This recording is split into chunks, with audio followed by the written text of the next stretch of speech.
comment ça va? Allô Lauriane, ça va bien toi? Ça va super bien. Très contente de te recevoir aujourd'hui, de jaser avec toi. Moi aussi, j'étais contente quand j'ai reçu l'invitation, j'étais comme ah, OK, merci. Donc, Maude, on va parler aujourd'hui, on aurait pu parler de beaucoup de choses, mais on va se diriger notre conversation plus vers tout ce qui est les lancements, les pré-lancements, préparation à tout ça.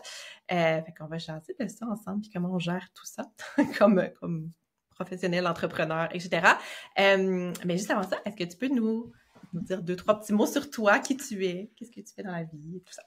Oui, moi dans le fond, c'est Maude Lamont, je suis copywriter et stratège spécialisée en lancement, mais j'étais aussi prof orthopédagogue, donc spécialisée en difficultés d'apprentissage, puis c'est vraiment mon dada, là, les clientèles à besoins particuliers.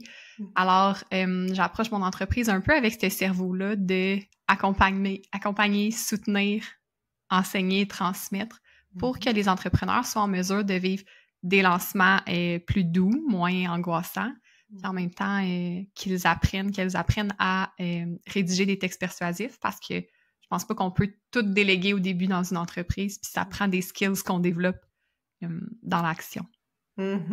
Super. Oui, super intéressant. Fait que, oui, t'as comme aussi, tu sais, là, on va parler de s'aligner vers les lancements, mais t'as ton chapeau aussi de copywriter puis de rédaction persuasive. Ouais. Puis, tu sais, tout ça, ça va vraiment ensemble. Puis oui, je te dis, c'est un peu ça aussi. C'est qu'au début, il y a tellement de choses, justement, de nouveaux, de tellement de choses à s'approprier ou à faire. Puis, tu sais, juste de dire, OK, ben, j'ai comme une préparation à faire ou juste faut que je fasse une page de vente, faut que j'envoie des courriels, faut que j'en parle. Déjà, juste ça, c'est gros. En plus de tout ce que tu as préparé, parce que souvent, quand tu fais un lancement, c'est parce que tu as pas toujours un nouveau service, un nouveau produit, mais tu as quand même quelque chose à offrir des fois qui est nouveau. Fait que ça fait beaucoup de choses en même temps. Fait que mettons qu'on regarde ça. Là. Mettons qu'on se dit, OK, on a un lancement. Mettons, on se donne un exemple, ça va peut-être être facile. Quand j'accompagne des personnes, c'est souvent, mettons, il y a une formation, ou genre, ils lancent une formation. OK, une formation, quelque chose qu'ils sont en train de créer en ce moment, dans l'objectif de la lancer, mettons, dans, je sais pas, 2-3 mois, quelque chose comme ça. Fait que là, avec ton point de vue à toi ou comment tu apportes les choses, comment est-ce que tu vois ça ou comment est-ce qu'on se prépare à ça? Comment est-ce qu'on prépare aussi notre clientèle à ça, en fait, là? Bien, dans le fond, là, je pense que la façon la plus facile de l'expliquer, c'est de voir un peu c'est quoi les différentes phases de lancement. Parce que souvent, on est comme le nez collé dans le gros moment de lancement où, tu sais, on est en période de vente active, etc. On veut avoir des résultats et tout ça. Ou on est, comme tu disais, un peu dans la création de notre service, tu sais. Fait que, OK, je crée ma formation.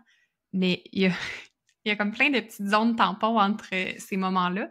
Fait que souvent, moi, je commence par parler du pré-lancement dans les phases. Parce que le pré-lancement, c'est la partie, dans le fond, de ton contenu où tu communiques avec ton audience pour leur donner envie à ce qui s'en vient. La meilleure métaphore, là, c'est nos préliminaires, le lancement, là, que je dis souvent. Tu sais, c'est cette espèce de préparation-là. Tu veux créer un momentum, tu veux qu'il y ait de l'envie, qu'il y ait du désir pour ta formation, pour ce qui s'en vient. Ouais. Pour que quand tu es en phase de vente, tu es plus en train de voir est-ce que c'est un bon fit avec les personnes, ton offre, mais tu n'es pas en train d'essayer de persuader de la valeur de ton expertise. Tu es déjà plus loin là-dedans. Les personnes qui vont acheter, c'est des personnes qui sont déjà convaincues de ton expertise, mais peut-être pas de comment travailler avec toi ou de si cette formation-là, c'est la bonne, par exemple. Et donc ça fait pré-lancement, lancement. Après ça, on fait notre post-mortem, notre post-lancement où on analyse. Mais il y a comme une petite zone qu'on oublie des fois aussi, qui est le pré-pré-lancement que j'appelle. C'est pas cute, mais en gros, c'est tout ce que je fais pour que quand je me mets à vendre, j'ai l'audience nécessaire, que j'ai le positionnement nécessaire. Donc, comment est-ce que j'attire des personnes dans mon audience, que ça soit sur un infolette, réseaux sociaux, peu importe, qui fit avec ce que moi, je veux offrir. Fait qu'il est là des fois où on peut se perdre facilement quand on est à un premier lancement ou qu'on lance une première formation parce que, puis là, tu me le diras dans toi, ta clientèle, qu'est-ce qui arrive, mais souvent, c'est comme nouveau. Tu sais, exemple, là, que je prends une orthophoniste qui lance une première formation en ligne, mais avant ça, probablement que c'est de la pratique privée qu'elle faisait. Fait que ça veut dire que oui, elle avait peut-être déjà une audience, mais c'était peut-être pas une audience qui est la même qui va vouloir acheter une formation. Fait que là, qu'est-ce que je fais en plus de créer une super bonne formation, une super bonne page de vente, blablabla, que j'amène mon monde avec moi dans cette nouvelle position-là, cette expertise-là, dans comprendre pourquoi ça peut être intéressant une formation au lieu d'aller payer à l'heure une orthophoniste, par exemple, pour travailler des enjeux spécifiques avec un enfant. Ouais. Ben oui, définitivement. Puis tu sais, même, moi, je parle souvent de faire les choses autrement. Fait avec mes clients, je revois aussi toute l'offre de service, tu sais, partir d'une offre qui était plus traditionnelle à une offre de service complètement différente. Puis ça aussi, c'est pas nécessairement le même client, la même personne qui va justement faire de l'accompagnement parental, tu sais, une des choses que moi je fais, ou qui va, je sais pas, moi, faire des programmes en mini-groupe versus le client qui t'appelle pour faire une évaluation dans ton bureau. Tu sais, on n'est pas à la même place du tout. Ouais. Puis, tu sais, même chose pour plein de professionnels. Là, j'ai une personne qui fait des groupes, je sais pas, sur les douleurs chroniques, puis qui veut faire des capsules vidéo au lieu de faire du one-on-one tout le temps. Il y a plein de choses au travers de ça. Fait que les gens qui viennent vers toi spontanément, c'est pas toujours les mêmes. Puis, il y a des fois aussi que les professionnels sont dans une entreprise ou justement dans une autre clinique où les gens arrivent par là, comme par une référence naturelle de cette entreprise-là sous laquelle elles sont. Mais là, elles veulent développer quelque chose d'autre. Ça veut pas dire que les clients qui sont habitués, justement, tu sais, quand tu appelles dans une clinique plus standard traditionnelle, tu t'attends pas à te faire offrir, je sais pas, des capsules vidéo, puis des rencontres indirectes. Tu sais, on n'est pas à la même place pantoute, là. Fait qu'il y a comme tout cet aspect-là aussi à aller développer en termes de... Toi, tu vois ça comme un peu de la visibilité, notoriété? Comme... Oui. Selon moi, là, si on veut vraiment faire ça le plus divisé possible, pré-lancement, tu es en mode visibilité. Tu veux que les gens te découvrent, apprennent à te connaître. C'est là où tu vas faire du contenu qui est plus bas dans le niveau de conscience des gens. Donc, vraiment juste, ça se peut que ça soit aussi simple que de dire « Hey, c'est pas juste la consultation 1 pour 1, la solution. » Fait qu'on est beaucoup, beaucoup dans l'éducation de base de qu'est-ce que les gens ont besoin de savoir avant de vouloir s'intéresser à ce que tu as comme proposition de service, d'offre, peu importe le format, là, mais qu'est-ce que je veux savoir pour me dire « Ah, OK, ça, c'est intéressant pour moi. » Après ça, en pré-lancement, tu travailles plus sur le comment est-ce que toi, tu as des solutions à apporter. Fait que, qu'est-ce qui fait que c'est différent de travailler avec toi? Donc, on est plus en notoriété, positionnement, parce qu'on va aller plus loin dans notre message, on va aller faire prendre des consciences aux gens, peut-être même déjà travailler des objections avant même d'être en lancement. Pour moi, le lancement, c'est comme la cerise sur le sundae. C'est là, j'ai fait tout ce que je pouvais avoir, mais maintenant, let's go. Venez me poser vos questions. Tu es dans l'interaction un peu plus avec ton audience. Tu parles de l'offre spécifique que tu lances, qui est peut-être nouvelle, mais tu n'es plus en mode « Ah, mais ça, c'est meilleur parce que blabla. » Tu sais, si tu le dis une fois, ça tombe plat un peu. Là. Les gens ils ont besoin d'avoir entendu beaucoup ton message avant de voir ça comme la solution. Tu sais, c'est pour ça aussi que souvent, quand tu fais plusieurs lancements ou quand tu commences à être plus connu, plus visible, quand tu es comme une spécialité justement dans ton domaine, une spécialité peut-être dans ton domaine, bien que les gens, ils s'attendent déjà à ça de toi, tu sais. Fait que quand tu proposes quelque chose, justement, une nouvelle offre de service ou une nouvelle façon de faire, bien les gens, ils connaissent déjà t'es qui, ils connaissent un peu tes valeurs, ta façon de faire, puis tout ça. Fait que là, à ce moment-là, ton lancement, il est peut-être, je veux dire plus facile. Je sais pas si on peut dire plus facile, mais tu restes, il y a comme quand même un travail de persuasion qui est fait d'avant parce que il y a quand même un gros bassin de personnes peut-être qui te connaissent, alors que quand c'est nouveau, ben là, il faut en plus que tu aies faire tout ce travail-là en amont, finalement. Oui, c'est ça, définitivement que quelqu'un qui est soit en lancement d'entreprise ou en lancement d'une nouveauté ou qui, tu sais, change de position, il y a plus de travail à faire. Puis, ben platement, souvent, c'est là où on le fait moins parce que, premièrement, on n'est pas tout le temps au courant de tout ce qu'on... Tu sais, c'est beaucoup, là. C'est normal de ne pas voir tout ce que ça représente, mais aussi parce qu'on a un peu, je pense, l'association de comme... Tu sais, c'est le lancement, le gros moment de toute la patente.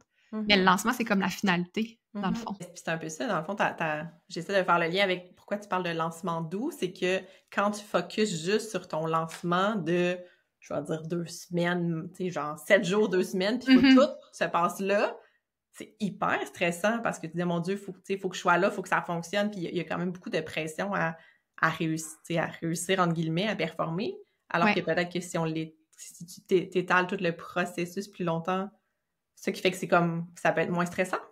Mais je pense que ça enlève une couche de pression parce que là, tu mises pas tout sur le même moment. Tu mets plusieurs actions en place, puis tu le sais que, ou en tout cas, c'est ça que je veux que mes clients retiennent, qu'au pire, j'ai tout mis ce que je pouvais en place, versus, OK, j'étais tellement en vision comme en silo sur un moment que j'ai oublié d'être en contact avec les gens avant, de travailler sur mon audience, de même juste s'assurer que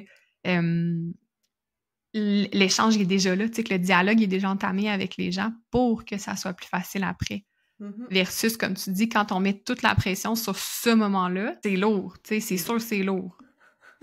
C'est lourd, c'est gros, puis si ça va... Moi, c'est des choses, des fois, que j'essaie de dire aux filles que j'accompagne, c'est de dire, tu sais, des fois, si pour une raison X, ce moment-là dans ta vie va pas nécessairement bien, tu sais, ça peut être n'importe quoi, là, tu peux être malade. Moi, j'ai eu des grosses migraines, deux jours de migraine pendant mon lancement, j'étais comme, je peux pas avoir des migraines. Tu sais, j'étais pas fonctionnelle, là. Puis, tu sais, c'était comme hyper stressant parce qu'il fallait que je sois là, fait que, tu sais, il y a comme des moments comme ça, alors que justement, si tu as préparé plein de choses d'avance ou que tu étais visible, tu as comme passé ton message d'avance, ben, ça l'enlève un peu de stress par rapport à ça, là, je pense, de se dire, OK, il y a des choses qui arrivent des fois dans cette période-là, puis d'être convaincant quand, moi je trouve, en tout cas, je sais pas, là, mais d'être convaincant quand ça va moins bien. Tu sais, mettons quand j'ai accompagné une personne récemment, puis justement, elle avait un lancement, mais elle a fait plein de choses avant, là. Elle a super bien fait ça, elle était visible, elle a fait des événements, tu sais, bref, elle a puis des courriels, tout ça, tu sais, elle était préparée.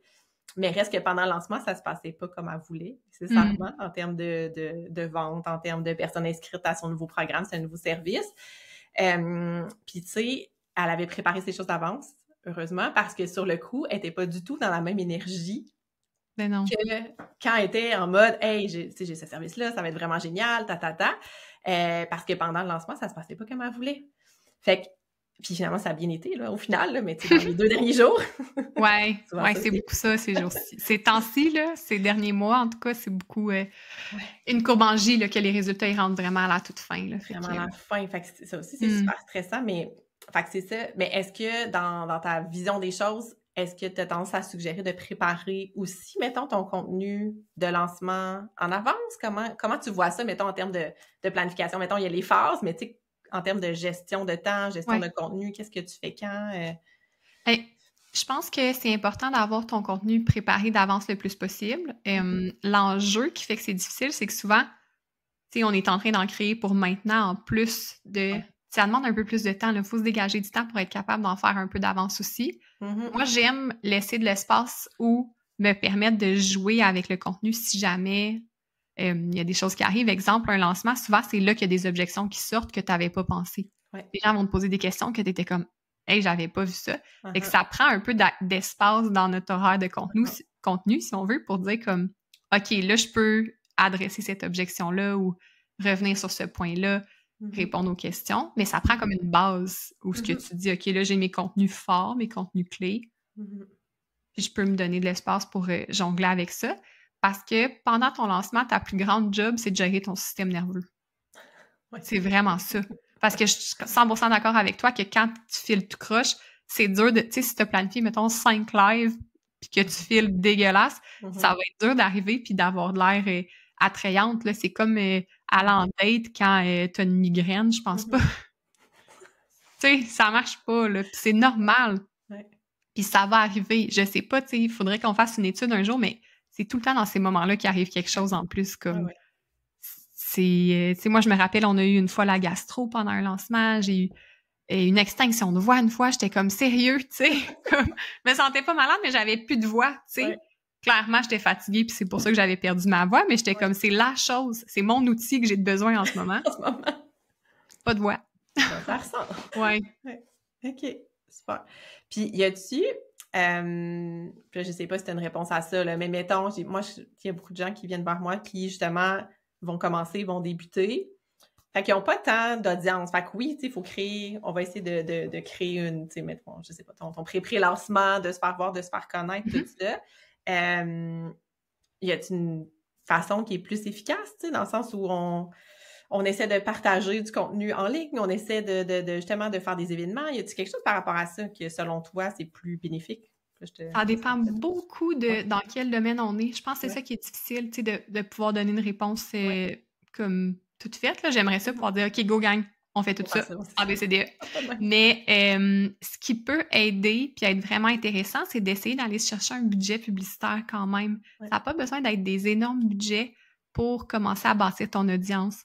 Je pense, entre autres, à l'agence Antilope qui a des formations vraiment intéressantes. Là. C'est une shameless plug, mais non, on n'est pas obligé de mettre de lien affilié.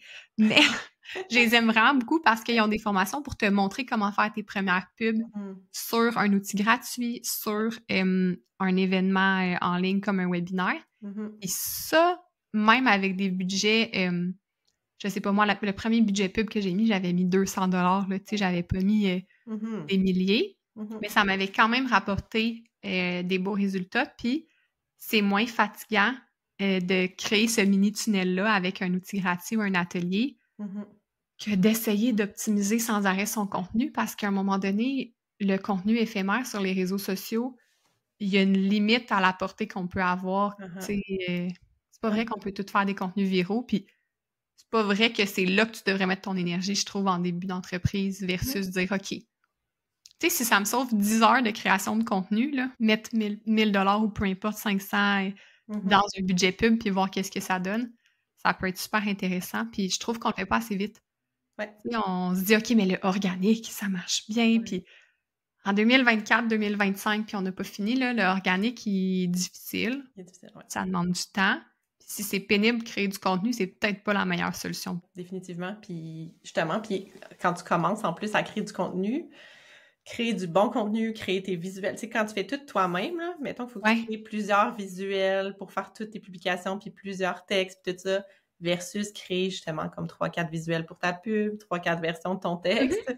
Tu crées ça, c'est fait, tu mets ton budget, ça roule. Tu sais, c'est comme... Fait que, je suis assez... Ouais, ça vaut vraiment la peine. Surtout, là, comme moi, j'encourage beaucoup ça parce que, justement, ça te sauve du temps. Puis t'as des résultats qu'après, tu peux comme regarder, analyser, puis optimiser, avoir comme un atelier ou un outil gratuit. C'est un peu comme un... Si on comparait ça à des investissements, tu sais, ça serait comme d'avoir un bloc appartement ou quelque chose. Tu sais, c'est comme vraiment un atout qui va être réutilisable dans le temps. Là, c'est un actif. Bon, je cherchais mon mot. Actif. C'est un bon actif à avoir après pour ta business, pour te positionner en même temps, sans que ça soit tout ton temps qui y passe. Oui, c'est une bonne façon. En tout cas, moi, je trouve que c'est aussi une bonne façon de créer un contact plus direct avec les gens. Tu sais, surtout si tu parles d'un genre d'atelier ou quelque chose comme ça, où tu es là, tu parles, ils sont là, à la limite, tu peux interagir. Tu sais, pour moi, si c'est en direct, c'est encore quasiment mieux parce que tu as cette proximité-là qui va se créer avec les gens qui vont avoir l'impression de savoir t'es qui, de connaître ta vibe à la limite, puis tout ça. Puis après ça, surtout si tu es en mode formation ou service ou accompagnement, des choses comme ça, c'est super important, la relation, puis le lien, en fait, que tu vas créer avec ton client. Fait que c'est une très bonne façon de se mettre devant les yeux de personnes qui, probablement, t'auraient jamais trouvé de leur vie, là, si t'avais pas mis un budget. Non, c'est ça. Tu sais, c'est à ça que ça sert, là. Les publicités sont faites pour ça, là, pour te faire découvrir plus facilement, puis personne se fait obliger, là, à s'inscrire à tes affaires. Fait que c'est juste que ça vient comme agrandir ton rayon de personnes qui te découvrent. Puis tu sais, il n'y a rien de plus comme convaincant que de devoir répondre du tac au tac à des questions du public puis de démontrer ton expertise au lieu de passer 3 heures sur un carrousel, d'être là avec les personnes puis de répondre avec tout ton savoir, ça rend ça tellement plus fluide, là, fait que... Oui, définitivement. Super, excellent.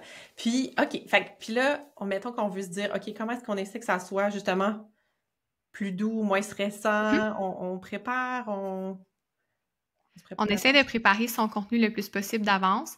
Moi, j'ai créé un petit produit justement pour aider sur le contenu, tu sais, avec des modèles de modèles de courriel. Fait que c'est bien d'aller s'inspirer. Là, moi, c'est les courriels croquants, mais tu peux aussi aller chercher des modèles de contenu d'autres personnes qui t'inspirent. On essaie de ne pas partir de rien pour créer notre contenu, pour vraiment comme se faire une belle banque de contenu qu'on peut utiliser. On fouille, si on crée déjà du contenu depuis un moment, dans des contenus qui sont en lien et qu'on peut réutiliser. Une autre stratégie super utile pour moins s'épuiser, c'est d'aller recycler du contenu le plus possible. Puis là, je sais que tout le monde, quand on dit recycler du contenu, ils sont comme « Ouais, mais je l'ai déjà dit. » Mais c'est pas tout le monde qui l'a lu, vraiment pas. C'est pas tout le monde qui s'en souvient. Puis si tu veux un barème, là, moi je dis comme ça fait un trimestre, là, ça fait 3 mois, c'est réglé. Là, c'est loin dans la tête des gens. Tu peux ressortir le contenu tel quel si tu veux. Il n'y en a pas de problème. Comme ça, on n'est pas en train de juste dire je pars de zéro dans mon contenu. Je trouve aussi que de représenter visuellement les étapes, ça aide. Moi, je travaille beaucoup avec Miro, avec des cartes conceptuelles, mais aussi carrément avec des post-it sur mon mur quand j'ai besoin de me sortir de ma tête pour voir justement, tu sais, OK, c'est quoi oui, j'ai une page de vente, mais qu'est-ce qui arrive avant, qu'est-ce qui arrive après? Ouais. Comme ça, on peut voir nos étapes puis se dire même, OK, celle-là est faite, puis enlever des post-it, ou quand je le fais avec une carte conceptuelle, je change de couleur pour dire comme, OK, ça, c'est fait, là. C'est réglé dans ma tête. Avec tous les outils visuels pour s'aider. Plus qu'une checklist, je trouve, parce que il y a beaucoup d'étapes qui sont comme interreliées dans un lancement d'un point de vue technique. Oui, clairement. Et que, tu veux comme voir le chemin un peu que la personne elle va prendre. Ouais. Ça se fait mieux visuellement que par écrit, là, avec des petites phrases clés. Oui. Ouais, super bonne idée. Parfait. Puis, tu sais, oui, on oublie, hein, parce que, tu sais, mettons, là, on parle. Puis, encore une fois, c'est ce qu'on se dit avant qu'on commence l'enregistrement, c'est que, tu sais, quand on est habitué, tu sais, moi, j'en ai fait beaucoup des lancements, là, jusqu'à maintenant. Fait que je le sais exactement c'est quoi mes étapes. Je sais que si je fais ma page de vente, ben, il va falloir que je change mon lien sur mes boutons, mais mon lien sur mes boutons va mener vers mon panier d'achat. Puis après ça, ben, il va y avoir la page de merci. Puis après ça, ça va m'envoyer un courriel automatisé. Mais là, il faut que j'aille le setupé dans mon envoi automatique, tu sais. Fait que c'est comme une grosse chaîne comme ça, mais tu sais, maintenant que je suis habituée, je le sais qu'est-ce que ça représente. Puis je le vois. Alors que des fois, je parle de ça avec justement des personnes qui n'ont jamais fait ça. Je suis OK, il y a ta page de vente, mais là, après, tu sais, comme le processus de dire, OK, ben, OK, ma page de vente est créée, mais non, tu sais, oui, mais après ça, il y a comme plusieurs autres étapes après. Oui.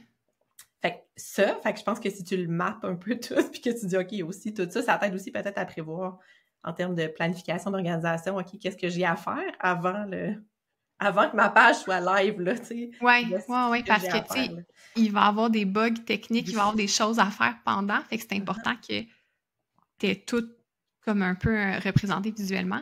Puis, je dirais aussi de faire attention d'être en main de la technique au début, ou du moins de savoir comment utiliser ta technique.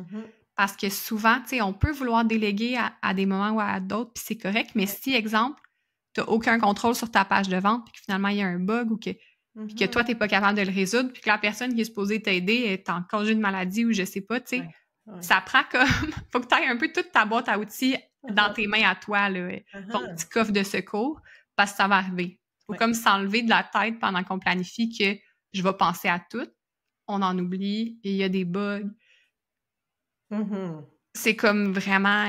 ça fait partie de la game. Puis... Tu sais, je pense aussi que des fois, c'est de se dire que c'est correct si c'est plus tard, d'essayer de travailler beaucoup sur pendant que je suis en train de créer ma formation, je mets une date que je pense qui est la bonne. Ça se peut que ça soit plus tard finalement parce que justement, j'ai pas eu le temps de faire tout ce que j'avais à faire. Je pense que c'est mieux de repousser puis d'être reposé que de le faire pareil. Un peu de peine et de misère, là. Oui.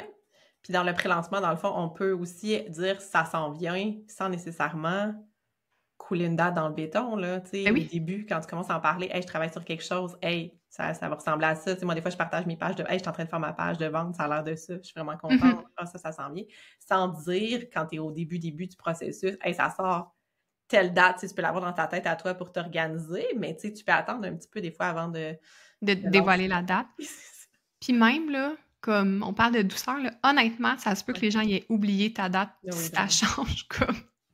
Il y a vraiment des choses qui sont moins importantes qu'on pense. Puis faut être capable de splitter ce qui est vraiment important de ce qui ne l'est pas pour que ça soit plus doux, plus relax, là.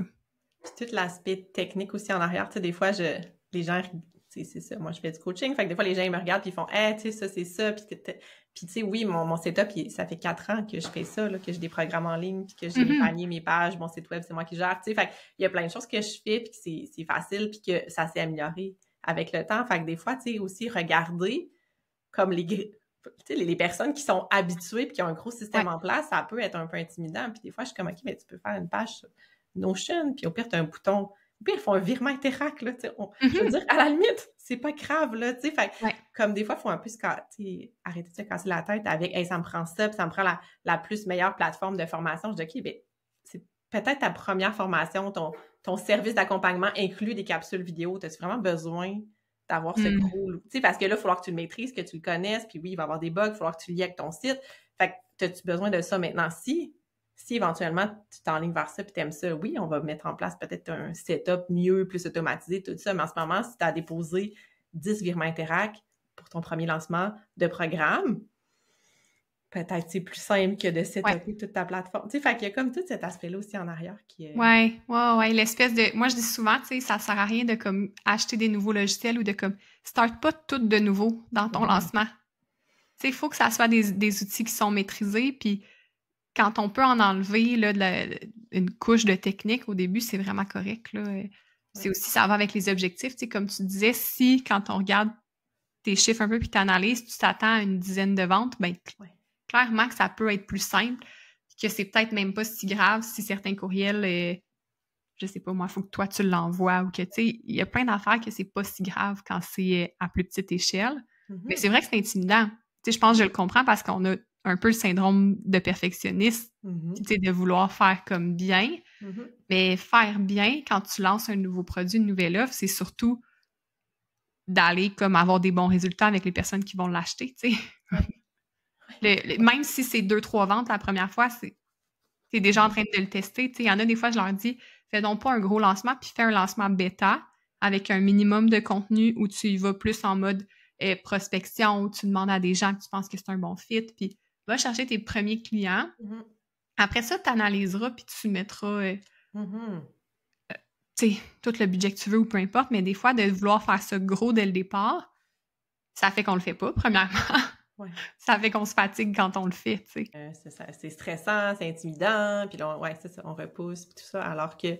Puis des fois aussi, tu sais, tout ce qui est justement, on a parlé de promotion, puis tout ça, des fois, justement, on est tellement dans notre monde, dans nos connaissances à nous, puis il y a des affaires pour nous qui ont l'air vraiment simples, puis justement, là, il nous pop des questions, justement, qu'on n'aurait pas vu venir parce que pour nous, c'était juste évident, très clair, puis il y a d'autres angles où on va pas, alors que peut-être qu'il faudrait aller pour convaincre les gens, tu sais, fait il y a tout ça en arrière, fait tu sais, on est beaucoup aussi, je trouve, en test, en apprentissage, en peaufinement, c'est ça, tout ça s'apprend, fait justement, le faire, tu sais, juste être dans l'action, faire quelque chose, au pire, le faire à plus petite échelle, le faire non parfaitement, de façon professionnelle, mais pas parfaite. Tu sais, c'est comme un premier début, puis après ça, au pire, on s'améliore. Oui, parce que c'est ça, on en a parlé un peu hors honte, mais tu sais, les lancements, que ça soit une réussite en termes d'objectifs ou pas, c'est toujours des grandes opportunités d'apprentissage.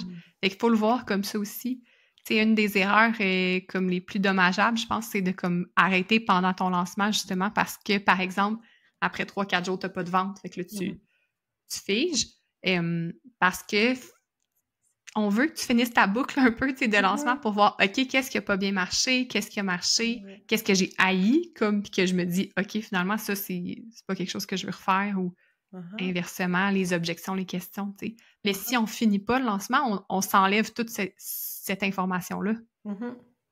Fait que c'est ça aussi, c'est de dire, OK, je le fais de mon mieux. Souvent, notre mieux, il est vraiment en masse, là, en passant, là, comme... Souvent... c'est nous autres, tu sais, qui voient ça comme passé. Puis après ça, on analyse, puis on en profite pour faire mieux la prochaine fois. Puis, tu sais, on a des choses à analyser, tu sais, même si, justement, ça fonctionne pas bien ou même si on n'a pas d'inscription. Puis, tu sais, moi, j'avais justement une cliente qui me disait, ben, tu sais, OK, mettons, je lance ça, puis je sais pas, personne le voit ou personne s'inscrit. Puis là, les gens, qu'est-ce qu'ils vont dire? Puis tout ça, puis tu sais, les gens, pour vrai, les gens... on s'en fout. C'est ça comme ça. C'est ça qui est important.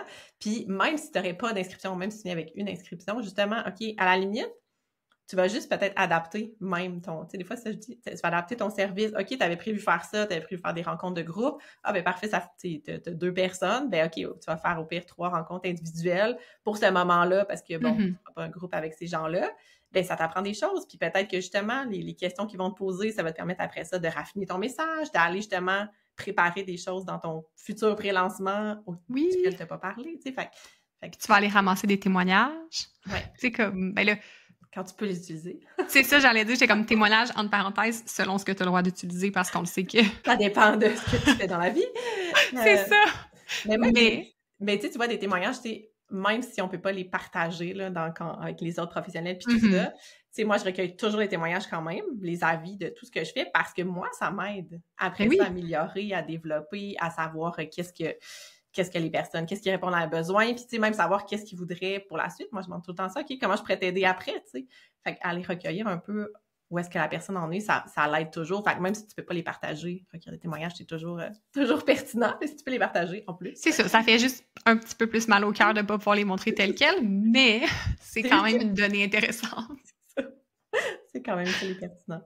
Puis de voir aussi, des fois, qu'est-ce que, tu parlais un petit peu, le post-lancement, c'est de voir, d'analyser un peu, puis aussi, est-ce que toi, tu suggères d'aller voir, mettons, tes clients ou tes non-clients, tes non-acheteurs pour voir un peu, OK, mettons, il y avait de l'intérêt, mais finalement, ça n'a pas conclu, ils ne se sont pas inscrits. Est-ce que tu proposes de faire cette étape-là pour aller voir un peu ou pas vraiment? Ça dépend tout le temps un peu de c'est quoi l'offre puis tout ça. Tu sais, moi, ça m'est arrivé, exemple, vécu personnel, d'avoir des désistements de dernière minute. Là, je suis comme, attends une minute, on va creuser. Comme, tu sais, quelqu'un qui a dit oui puis que finalement, ça marchera pas. Tu veux savoir comme qu'est-ce qui s'est passé.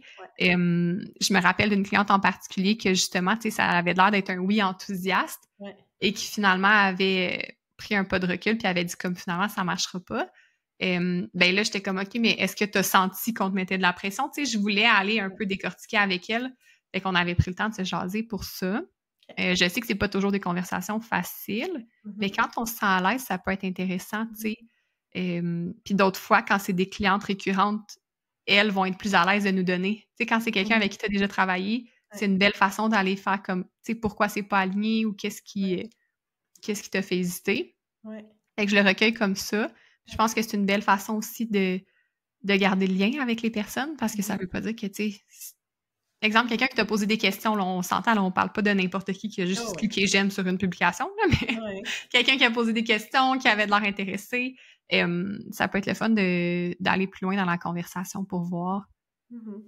Excuse. Mais des fois, ça n'a même rien à voir avec toi puis ton service puis ton programme, là, tu sais. Puis des fois, c'est ça qu'on se dit, oh mon Dieu, j'ai fait quelque chose, j'ai dit quelque chose, ou ça convient pas, ou ça fait pas la job. Puis des fois, peut-être, c'est juste, hey, c'est passé je sais pas quoi dans sa vie à elle, ou finalement, tu sais. Puis que ça l'enlève un petit peu, OK, donc c'était pas nécessairement moi, finalement, tu sais. Fait que c'est ça. Fait que d'aller valider, ça fait toujours une bonne idée. Okay. Cool. Super, excellent. Ben, très cool. Fait que dans le fond, lancement doux. On prend, on planifie, on se prépare, on s'enlève un peu de pression, on essaie de pas trop se casser peut-être la tête avec la technique. Est-ce quelque chose que tu voudrais ajouter, dire, rappeler? Ben, je pense que l'enjeu le plus difficile, surtout quand c'est un premier lancement ou si tu trouves ça stressant des lancements, souvent, c'est qu'on accorde beaucoup de valeur à nos résultats versus notre valeur personnelle. Tu sais, il y a comme beaucoup de travail à faire sur j'embarque là-dedans pour, oui, vendre mes services, évidemment, blablabla, faire de l'argent, mais en sachant qu'il y a une limite à ma responsabilité puis que ma valeur n'est pas liée à mes résultats. Tu sais, se rappeler ça, là, quand ça va être le calme plat ou quand il n'y aura pas de vente ou les journées de découragement, ça fait une énorme différence. C'est pour ça, tu sais, j'insiste beaucoup sur on planifie avant, pendant, on se gère. Parce que justement, c'est ça, le gros enjeu, la pression qu'on se met, puis comment qu'on rattache notre valeur à nous aux résultats qu'on génère, alors qu'il y a plein d'autres facteurs en dehors de notre contrôle. Définitivement. Super. Merci pour ce rappel pertinent à garder en tête. Oui, c'est ça. C'est comme un mantra à se répéter. Merci, Maude. Fait que où est-ce qu'on peut te retrouver? Dis-moi. Si les gens veulent en savoir plus sur toi, tes services, tout ça. Ça peut être sur Instagram. Mon nom Instagram, c'est Maude Lamont Co. Et ça peut être aussi sur LinkedIn, Maude Lamont. Et mon podcast que je co-anime avec Jessica Girard, ça s'appelle Sauvagement Sincère. On alterne entre nos petites révoltes de femmes entrepreneurs qu'on trouve qu'il y a des enjeux différents qui sont plus spécifiques à nous, mais aussi avec des contenus plus pratico-pratiques sur justement qu'est-ce que j'automatise en lancement et comment je gère la peur de ne pas vendre en lancement. Fait que, on joue un peu là-dedans. Jessica est spécialisée en gestion puis management, donc ça fait une belle combinaison pour ton entreprise.